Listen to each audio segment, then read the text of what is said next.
Hello friends, आप देख रहे हैं माई हिमाचल न्यूज। आज है 30 अगस्त 2020। बात करेंगे 30 अगस्त 2020 की बड़ी खबरों पे। तो बने रहें वीडियो के अंत तक। और चैनल पे नए हैं तो चैनल को सब्सक्राइब कर लें, साथ में बेल आइकन को भी प्रेस कर दें ताकि हिमाचल की हर खबर आपको मिलती रहे।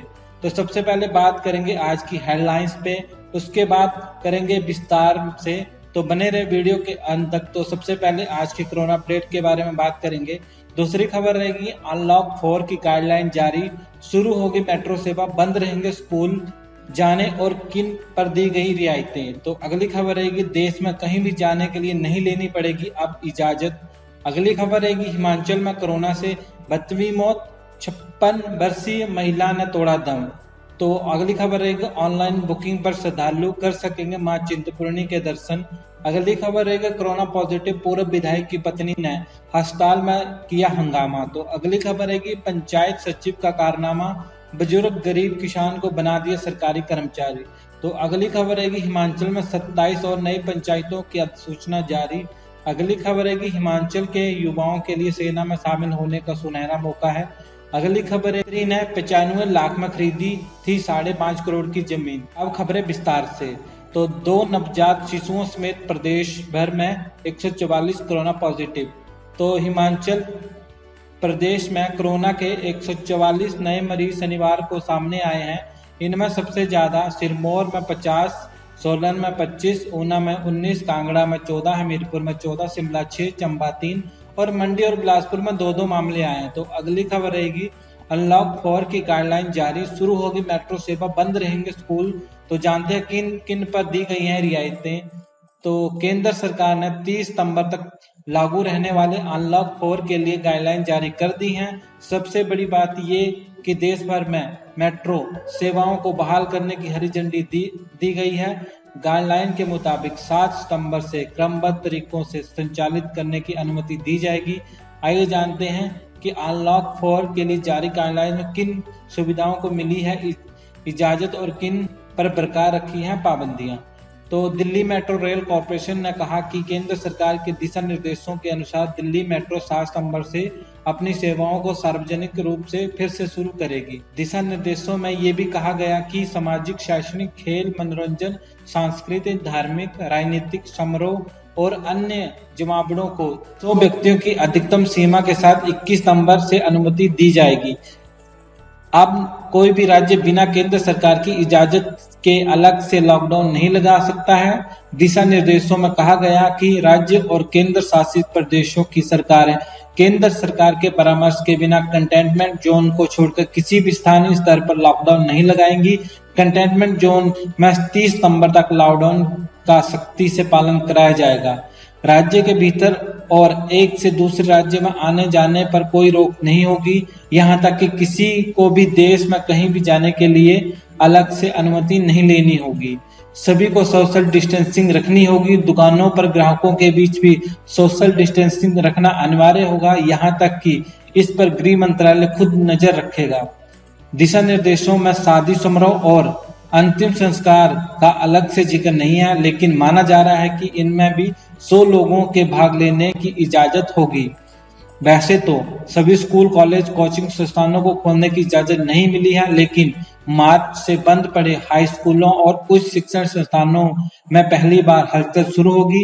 21 सितंबर के बाद 50% शिक्षकों और गैर शिक्षक स्टाफ को स्कूल में आने की इजाजत दी गई है। स्कूलों और उच्च शिक्षण संस्थानों में सभी पहली बार सीमित गतिविधियों की इजाजत दी गई है। सबसे अहम बात यह है कि पहली बार स्कूल में बच्चों को इजाजत मिली है। कंटेनमेंट जोन से बाहर के स्कूलों में 9वीं से 12वीं तक के छात्राओं को जाने की इजाजत दी गई है। स्कूल इसके लिए बच्चों पर दबाव नहीं डाल सकेंगे। साथ ही बच्चों के माता पिता से लिखित अनुमति भी लेनी होगी। तो अगली खबर है देश में कहीं भी जाने के लिए नहीं लेनी पड़ेगी अब इजाजत। तो भारत सरकार ने अनलॉक 4 के लिए शनिवार शाम गाइडलाइन जारी कर दी है। ये 30 सितंबर तक लागू रहेंगी। इसके तहत 7 सितंबर से चरणबद्ध तरीके से मेट्रो रेल शुरू करने की अनुमति होगी। 21 सितंबर से सोशल, अकादमिक, स्पोर्ट्स, एंटरटेनमेंट, कल्चरल, धार्मिक, राजनीतिक कार्यक्रम भी आयोजित हो जा सकेंगे। हालांकि इनमें 100 लोगों को शामिल होने की अनुमति ही होगी। इंटर और इंट्रा स्टेट मूवमेंट पर अब कोई रोक नहीं होगी। किसी को भी देश में कहीं भी जाने के लिए अलग से अनुमति लेने की जरूरत नहीं पड़ेगी। सभी को राष्ट्रीय स्तर पर दिए गए निर्देशों का पालन करना होगा। सोशल डिस्टेंसिंग रखना होगा। दुकानों पर ग्राहकों के बीच भी सोशल डिस्टेंसिंग रखना अनिवार्य है। इस पर गृह मंत्रालय खुद निगरानी रखेगा। तो अगली खबर है, हिमाचल में कोरोना से 52 मौत, 56 वर्षीय महिला ने तोड़ा दम। तो हिमाचल प्रदेश में कोरोना से एक और जान गई है। 56 साल की महिला ने दम तोड़ा है। महिला कांगड़ा के पालमपुर की रहने वाली है। 28 अगस्त को महिला कोरोना पॉजिटिव निकली थी। इसके बाद उसे कांगड़ा में भर्ती किया गया था और आईसीयू में उसका इलाज चल रहा था। सूबे में जहां अब तक कोरोना से 32 लोगों की मौत हो चुकी है, वही कांगड़ा में कोरोना से 7वीं जान ले ली है। तो अगली खबर है, ऑनलाइन बुकिंग पर 20-20 के जत्थों में श्रद्धालु कर सकेंगे मां चिंतपूर्णी के दर्शन। तो पिछले 5 महीनों से बंद छिन्नमस्तिका धाम चिंतपूर्णी को श्रद्धालुओं के लिए खोलने की मंदिर ट्रस्ट ने तैयारियां शुरू कर दी हैं। दर्शन के लिए श्रद्धालुओं को ऑनलाइन बुकिंग करवानी होगी। इसके बाद 20-20 श्रद्धालुओं का समूह बनाकर मंदिर में दर्शन के लिए भेजा जाएगा। एक दिन में करीब 1000 से 1200 श्रद्धालु माता के दर्शन कर सकेंगे। तो अगली खबर है, कोरोना पॉजिटिव पूर्व विधायक की पत्नी ने अस्पताल में किया हंगामा। तो कोरोना रिपोर्ट पॉजिटिव आने के बाद पूर्व कांग्रेस विधायक मोमर ठाकुर की पत्नी भावना ठाकुर शनिवार को जिला अस्पताल पहुंच गई। उन्होंने ओपीडी में जमकर हंगामा किया। उन्होंने कहा जो रिपोर्ट उन्हें दी गई है वे गलत है। ये भी चेतावनी दी कि इसके लिए वे स्वास्थ्य विभाग को कोर्ट लेकर जाएगी। पूर्व विधायक की पत्नी जब आपात ओपीडी में पहुंची उस समय वहां करीब 50 से ज्यादा गर्भवती इलाज के लिए पहुंची थी। इससे में संक्रमण का खतरा बढ़ गया है। भावना ठाकुर इसी अस्पताल में स्टाफ नर्स है। बीते दिन रिपोर्ट पॉजिटिव आने पर विभाग ने भावना को होम आइसोलेट किया था। संक्रमित महिला के इस तरह ओपीडी में गर्भवती महिलाओं के बीच आकर हंगामा करने को लेकर अब स्वास्थ्य विभाग कार्रवाई करने की तैयारी में है। अस्पताल प्रबंधन ने एसपी को इसकी शिकायत लिखित में कर दी है। तो अगली खबर है, पंचायत सचिव का कारनामा, बुजुर्ग गरीब किसान को बना दिया सरकारी कर्मचारी। तो हिमाचल के बिलासपुर जिले के घुमारवी उपमंडल मोरसिंगी पंचायत सचिव के कारनामे की वजह से एक गरीब किसान बुढ़ापा पेंशन पाने को भी मोहताज हो गया। पंचायत सचिव ने बुजुर्ग किसान को ऑनलाइन रिकॉर्ड में सरकारी नौकर बना दिया, जबकि ना तो बुजुर्ग और ना उसके परिवार का कोई सदस्य सरकारी नौकरी करता है। परिवार के लोग खेतीबाड़ी और छोटे मोटे काम करके गुजारा करते हैं। इस बात का कसोल गांव के बुजुर्ग द्वारका दास को तब पता चला जब उसने बुढ़ापा पेंशन पाने के लिए परिवार की ऑनलाइन नकल निकलवाई। इससे बुजुर्ग गरीब की योजनाओं से भी वंचित हो गया है। तो अगली खबर है, हिमाचल में 27 और नई पंचायतों की अधिसूचना जारी हो गई है। तो हिमाचल में 27 और नई पंचायतों की अधिसूचना शनिवार को जारी कर दी गई है। अभी तक कुल 310 नई पंचायतों की 3 अधिसूचनाएं सरकार जारी कर चुकी है। नई पंचायतें बनाने के लिए सरकार के पास 487 प्रस्ताव आए थे। इन 27 पंचायतों के सदस्य अब 7 दिन के भीतर संबंधित उपायुक्त के पास अपने सुझाव और आपत्तियां दर्ज कर सकते हैं। डीसी को इनको 3 दिन के भीतर निपटाकर मामला सरकार के पास भेजना होगा।